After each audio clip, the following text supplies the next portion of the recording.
Patagônia é um dos lugares mais fantásticos que a gente já visitou. Uma mistura de cores e paisagens que eu só tinha visto em filme. É lindo e escorre aquela lagriminha da felicidade. Vem comigo que no vídeo de hoje eu vou te contar os nossos erros e acertos na nossa viagem para Ushuaia.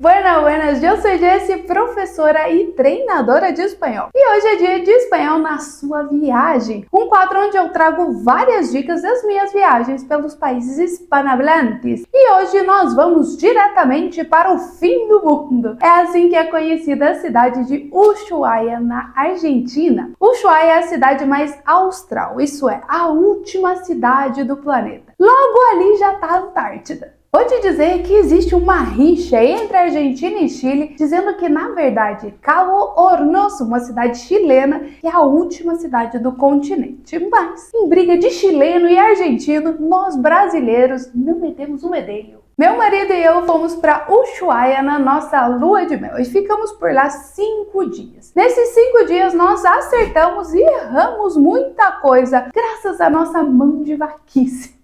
Deixa eu te contar para você entender melhor a nossa situação. 10 dias antes do nosso casamento, eu fui mandada embora da empresa que eu trabalhava. Aí a gente teve que adaptar muita coisa na nossa viagem, né? Porque na volta eu não tinha mais emprego. E ainda bem que a gente fez isso, porque voltando da nossa lua de mel, foi o meu marido que foi mandado embora dessa vez. 2 recém-casados e os 2 desempregados. Pra quê, né? Desgraça, pouca bobagem. E foi nessa necessidade de economizar na viagem que a gente acabou acertando muita coisa, mas também teve muita coisa que a gente, como diz a minha avó, uma economia à base da porcaria.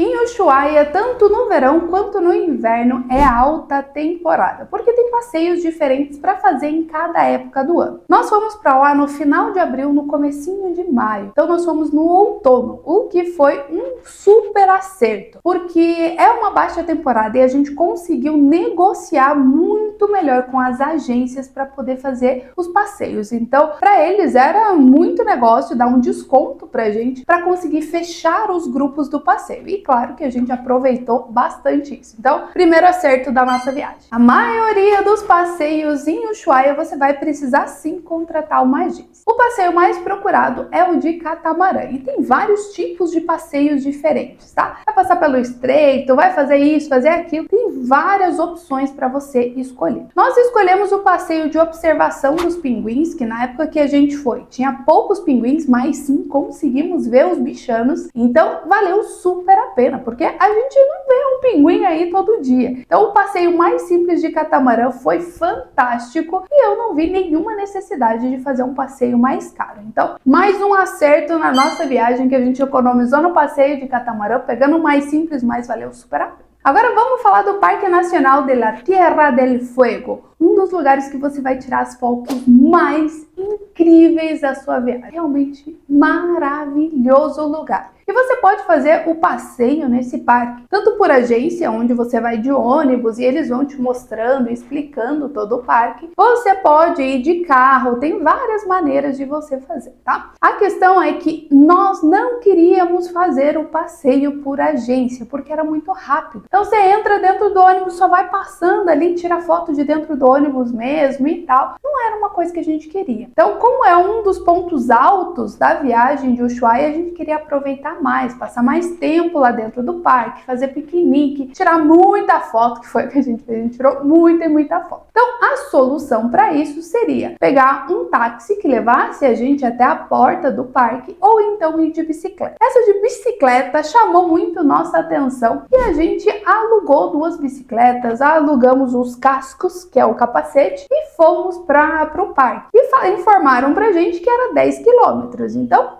10 quilômetros para ir, 10 quilômetros para voltar, 20 quilômetros de bicicleta tá de boa, apesar de não ser um esporte que eu pratico muito. Mas tudo bem, vamos. Lá lá saímos eu e meu marido, fomos de bicicleta. A questão é que era 10 quilômetros até a entrada do parque. Depois da entrada do parque tinha mais 30 quilômetros para chegar na placa para você poder tirar a foto que você estava ali no parque. Então, eram 10 quilômetros para ir, 30 quilômetros dentro do parque e mais 10 quilômetros para voltar. O que era 20 quilômetros virou 50 quilômetros de bicicleta. E para completar ainda na nossa volta para o Airbnb que a gente estava hospedado, a gente se perdeu. E foram mais 10 quilômetros. No final, a gente andou de bicicleta o dia inteiro, num baita de um frio. As fotos ficaram incríveis? Ficaram. Maravilhosas. As fotos ficaram simplesmente sensacionais. Mas foram 60 quilômetros de bicicleta e no outro dia a gente não conseguia nem andar. Eu tava assim, destruída, moída, doía até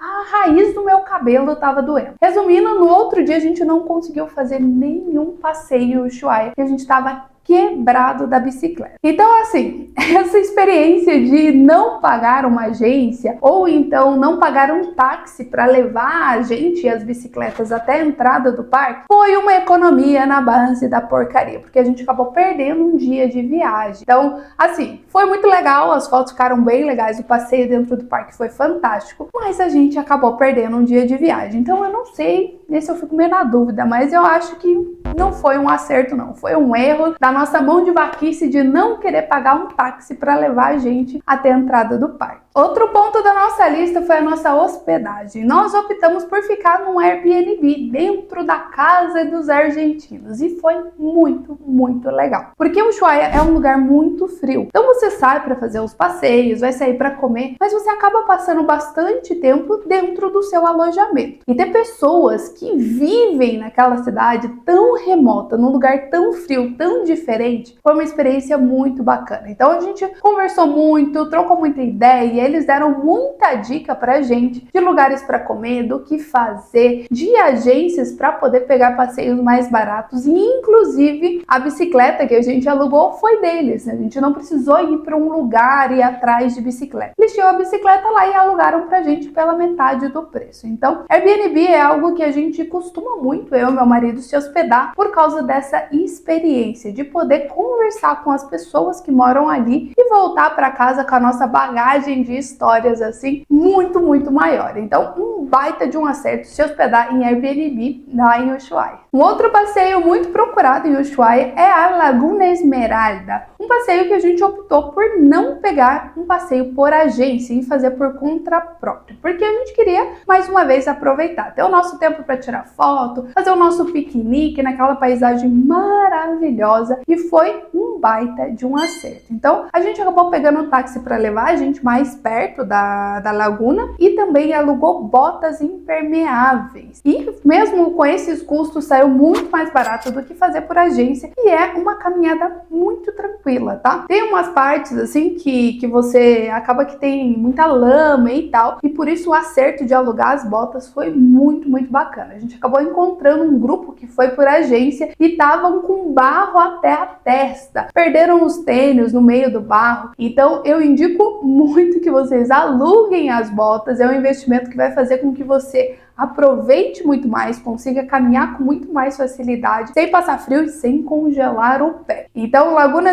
Esmeralda foi um sucesso, pode fazer sozinho, tranquilamente, tirar suas fotos na paz. Outro ponto turístico de Ushuaia é o Glaciar Martial, que é uma montanha nevada, onde você pode fazer trekking, que é em espanhol senderismo, né? A caminhada em cima ali da montanha. E nesse passeio, a gente só fez cagada. Olha, sério, esse passeio foi assim, o passeio. Para começar, a gente não quis pagar o táxi porque era longe da cidade e resolveu ir caminhando, aproveitando. Até a caminhada ali, saindo da cidade, é muito bonita e foi bem gostosa. O problema é que a gente já chegou no pé da montanha bastante cansados, né? E aí foi começar a subir a montanha, a fazer esse senderismo. Mas a questão é que a gente foi na época de outono, então a montanha não estava com uma neve muito firme. Debaixo da neve tava já os canais de água, quando ela começa o desgelo gelo, começa a descongelar. E ali no meio da montanha, eu sei que eu pisei em algum lugar e meu pé afundou na água congelada, quase naquela água de gelo da montanha. Nossa, mas molhou meu pé inteiro. Apesar de eu estar com roupa apropriada, com uma bota que era impermeável para pouca água, mas não para enfiar o pé dentro de uma poça de água, né? Então nisso a gente resolveu voltar, começou a descer e mesmo assim, não sei por que cargas d'água, a gente não pegou um táxi de volta. Eu acho que na volta a gente não achou, que a gente já estava bem arrependido, já tinha aprendido que precisava ter pego o táxi. E na volta a gente não conseguia achar um táxi para voltar. E a gente, vamos andando e aí a gente ia ver se acha um táxi no meio do caminho. Não, a gente não achou. A gente voltou, chegou na cidade, bem no comecinho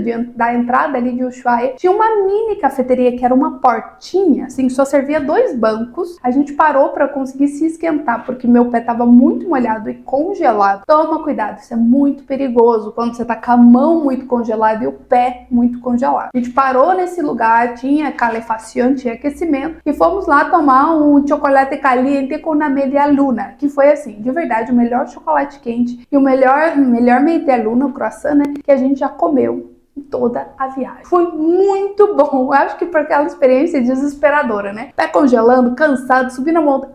Então, se você quiser fazer esse passeio de verdade, vai preparado, tá? Vai mais preparado do que a gente foi. Mas assim, não é legal você ver a montanha ali do pé, tirar as fotos, eu acho que já é o suficiente. Não precisa subir a montanha não, tá? Então, esse foi um baita de um erro na nossa viagem, uma economia que não valeu a pena. Essa economia na base da porcaria, de verdade, tem coisa que não vale a pena a gente ser mão de vaca. Como, por exemplo, com o seu espanhol. Ai, mas eu já tô gastando muito na minha viagem, não vou fazer um curso de espanhol. É exatamente por isso que você precisa ter um bom espanhol de viagem. Para você aproveitar, fazer valer a pena cada centavo que você está investindo na sua viagem. Viajar não é só tirar foto bonita para postar no Instagram, não. Viajar é colecionar histórias, criar memórias para o resto da sua vida. Vem conhecer o Espanhol Expresso, que é um intensivão de 30 dias de espanhol de viagem. Um mix de aulas e treinamentos práticos e divertidos, onde você vai aprender muito, mas muito vocabulário útil para sua viagem. Vai se livrar de uma vez por todas das pegadinhas dos famosos falsos cognatos. Vai treinar sua escuta para entender o que o nativo fala com facilidade e, claro, vai treinar sua fala para você ter mais segurança na hora que você for falar em espanhol. Porque é muito frustrante planejar uma viagem incrível dessa para Patagônia, chega lá tem que ficar o tempo todo pedindo para a pessoa traduzir para você, para falar por você. Você é aquela chata da viagem que não consegue nem na recepção do hotel sozinha, né? Não é para isso que você está viajando. São apenas 4 semanas de treinamentos para você viajar com segurança e independência. Eu deixei o link com mais informações do Espanhol Expresso aqui debaixo na descrição do vídeo e também lá na bio do meu Instagram.